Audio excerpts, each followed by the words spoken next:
Contrary to popular belief, the thriller genre is so much more than those crime books that your dad likes to read. The genre dates back to the early 1800s with the book The Spy by James Fenimore Cooper. The thriller genre since then has grown and evolved and taken a uniquely historical shift inward. The genre is focused more on the secrets of the human mind, becoming more psychological rather than guns blazing. The young adult demographic is no stranger to this. Case in point, I read None Shall Sleep by Ellie Marney, and I got a lot to say. None Shall Sleep is a young adult crime thriller that takes place in 1982 in Quantico, Virginia. Our main character is 18-year-old Emma Lewis, who is the sole survivor of a serial killer. And then, like most 18-year-old girls, she is recruited by the FBI. She is recruited by Special Agent Edmund Cooper to start a new unit of behavioral science in the Bureau and interview convicted teenage serial killers because apparently they'll only talk to people their own age. She is partnered with Travis Bell, a young U.S. Marshal candidate whose father was killed by a serial killer a couple years previous. The team is then called in to give advice on an active case in which a killer known as the Butcher is exclusively hunting down teenagers. So they wind up turning to the one person who knows how this killer's mind works.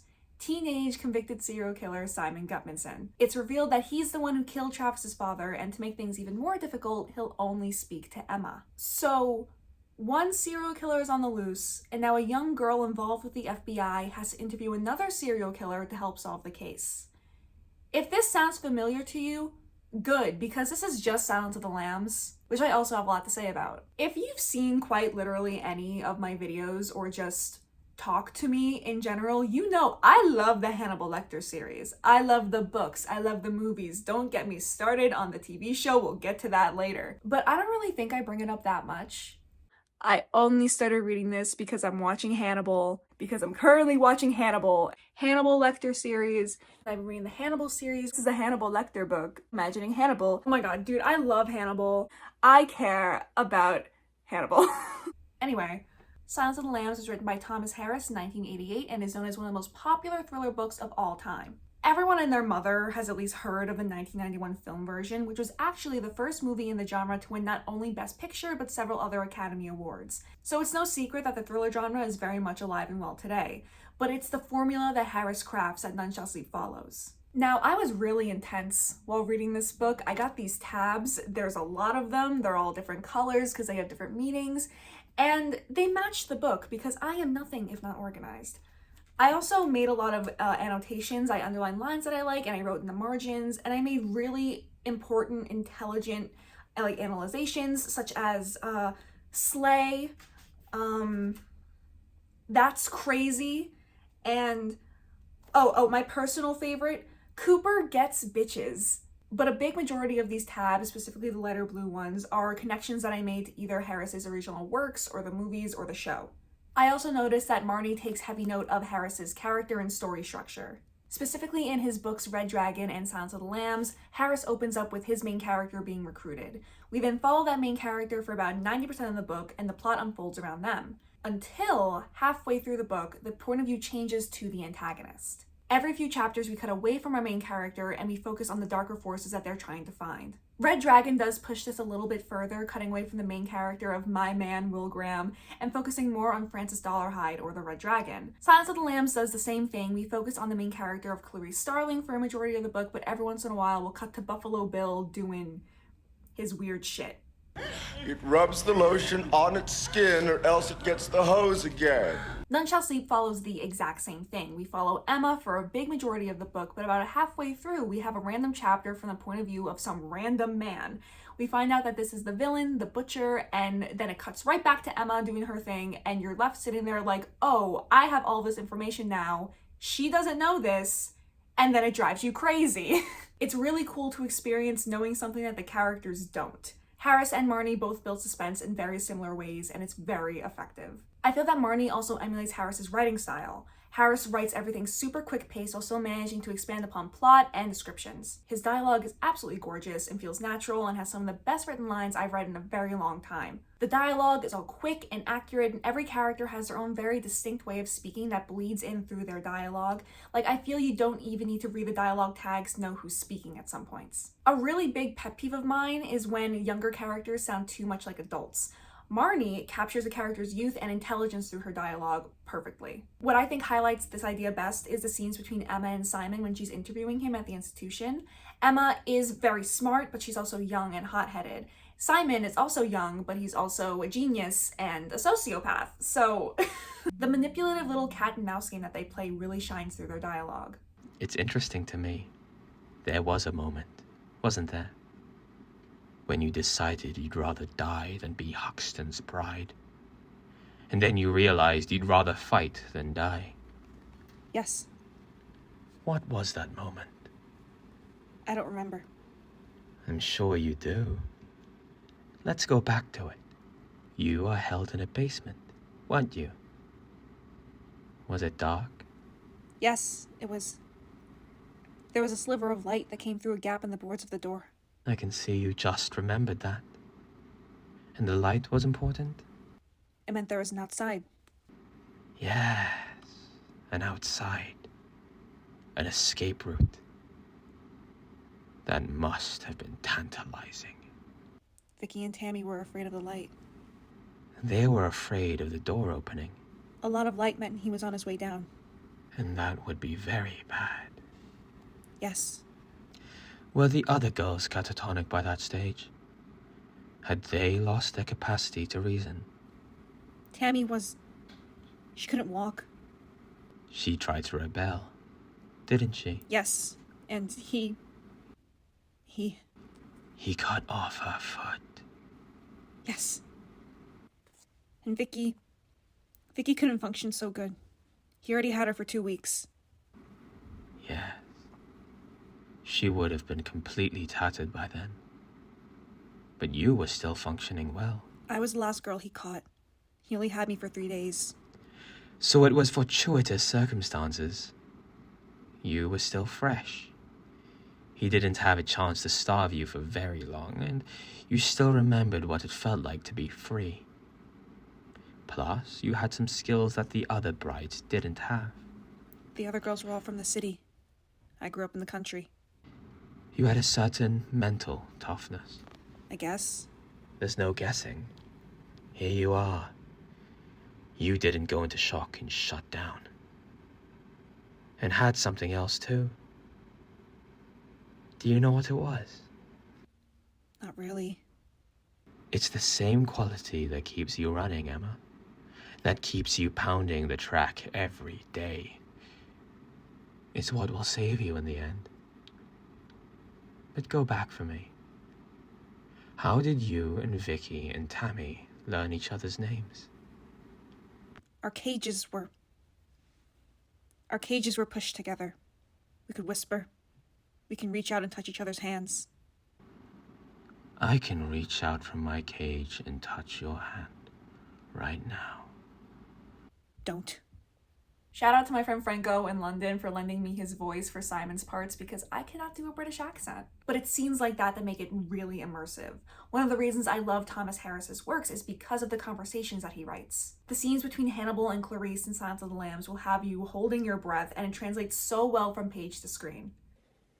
What does he do, this man you seek? He kills women. No, that is incidental. What is the first and principal thing he does? What needs does he serve by killing? Anger.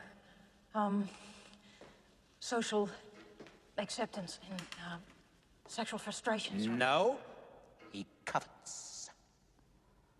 That is his nature. And how do we begin to covet, Clarice? Do we seek out things to covet? Make an effort to answer now. No. We just... No. We begin by coveting what we see every day. Don't you feel eyes moving over your body, Clarice? And don't your eyes seek out the things you want? All right, yes. Now please tell me how. No.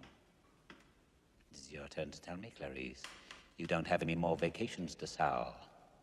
Why did you leave that ranch? Doctor, we don't have any more time for any of this now. But we don't reckon time the same way, do we, Clarice? This is all the time you'll ever have. Later. Now, please listen to me. We've only got 5... No. I will listen now. Emma and Simon are very reminiscent of this. Marney takes the dynamic between Hannibal and Clarice and twists it for a more YA-friendly audience. Like, yes, Simon's a serial killer, but he doesn't, eat people. Unless you count that one scene where he like bites a guy's lip off. Where's the other one? He's also canonically an English major, so we got that in common. Now, Ellie Marney included a author's note right before her acknowledgments at the end of the book. She credits the podcast she listened to and the writers groups that she worked with when she was doing research for the book, but she also listed her inspirations. This includes the Mindhunter books by John Douglas and its Netflix adaptation, Stephen King, Leigh Bardugo, and Courtney Summers. But what I focused on was her credit of not only Thomas Harris's works, but the NBC show Hannibal, created by Bryan Fuller. Now, I am a big fan of this show for a multitude of reasons. I'm gonna read the entire Hannibal Lecter series for my man. My man. Does that stop me from imagining Hugh Dancy and Mads Mikkelsen? No, of course not. I'm gonna read it for my man. This cover is scary and that disappoints me because I like imagining Hannibal to look like this. This isn't hot. What am I supposed to do with this? I'm just gonna keep imagining Mads Mikkelsen as I read the book. Oh, you eat people? Cool, sick. Anyway, here's my phone number. And I will imagine him looking like this. Because he's hot. Anyway, which I think says something about me. But we're not here to talk about that. You can really tell how None Shall Sleep was inspired by that show based on the characterizations of Emma and Simon specifically. The show is inspired by the events that take place before Red Dragon rather than Silence of the Lambs, and follows Hannibal before he was arrested and highlights his relationship with Will Graham. They're in love, by the way. Emma is extremely reminiscent of Will's personality. They are both survivors of trauma and have the special abilities that the FBI kind of exploit for their own gain. Emma and Will are both pursued by their respective serial killers during their meetings, although I think Hannibal has some different intentions. Did you just smell me? Difficult to avoid. But they're both extremely smart and the manipulation goes both ways, and I think Marney captures that amazingly. Simon is our resident Hannibal Lecter. He is classy and elegant in his speech. He loves fine art and poetry and the nicer things in life, like killing people. Simon's thing was arranging his victims, or his models as he lovingly called them, into these grotesque kind of tableaus. Hannibal did the same thing in the show, although he did take some pieces home with him because, like, bro was hungry. Often Simon's victims were people he deemed rude or wronged him or his sister in some way, and I can't help but think of Hannibal's philosophy. Whenever feasible, one should always try to eat the root. You can easily tell who the inspiration for Simon's character was, especially through his mannerisms and his backstory and even the way he speaks. In the end, it all ties back to Harris's original works. This is what I love about None Shall Sleep. You can obviously see where the inspiration comes from, but it isn't directly copying it. This was made for a very different audience. The Hannibal Lecter series are adult thrillers. They contain darker scenarios, harsher language, and mature characterizations. None Shall Sleep takes these ideas and twists them for a younger audience. The darker themes are definitely still there, but they're delivered in a softer hitting way while still managing to be just as effective. I mean, how can you really have a story about a serial killer without having some blood and guts in there? The language isn't as harsh, but they do throw in some swear words here and there. I may have counted them with my tabs, that's what the pink ones are for. There are 21 swear words in this book, mostly F-bombs, so that's fun. The characterizations are still definitely mature, but you have to remember we're dealing with teenagers. This is what classifies as YA to me specifically. It gives younger readers someone to relate to. A teenage girl is more likely to relate to Emma rather than Will Graham or Clarice Starling. Marney said that she wrote None Shall Sleep specifically about teen protagonists confronting horrors for a teenage audience. In an interview with Nerd Daily, she says that being a teenager can be a horror in itself. I think she conveys this perfectly in her writing. She takes inspiration from Thomas Harris's works and introduces these ideas to a new audience that would not experience it otherwise. This is why YA is the perfect gateway for literally any genre. Personally, I am a really big horror and thriller fan, if you couldn't guess, and I grew up reading a lot of YA books in those genres. Those eventually led me to more mature books, which led me to find some of my favorite books of all time and even inspired me to write my own. I think it's great that a younger audience can pick up None Shall Sleep and get really into the genre and maybe even read the books it was inspired by. They can read these classics and watch the movies and the show and get maybe a little too into it, like some people we know. Everything is connected in some way. The way I see it, no one has ever had an original thought, and that's a good thing. Everything is inspired by something. It's one huge continuous cycle that goes on over and over and over. Someone will read a classic and get an idea for a story and then have that published, and then someone else will read that and have an idea for their own story, and the cycle just keeps going on forever. It's amazing, honestly. It allows people to spark their own creativity while also following the tracks and delving deeper into the classics. And I think None Shall Sleep is the perfect example for this. This book is a thriller through and through. Ellie Marney crafts a suspenseful story that checks all the boxes of a perfect crime thriller. It has a sequel, Some Shall Break, which I own. Have I read it yet? Don't worry about it. There's also a third one being written as we speak, so that's fun too. I'll get to them eventually. I would definitely recommend None Shall Sleep to readers of any age, YA or adult. It's a fast-paced, immersive mystery with just enough blood to satisfy even the weakest of stomachs. Pun somewhat intended.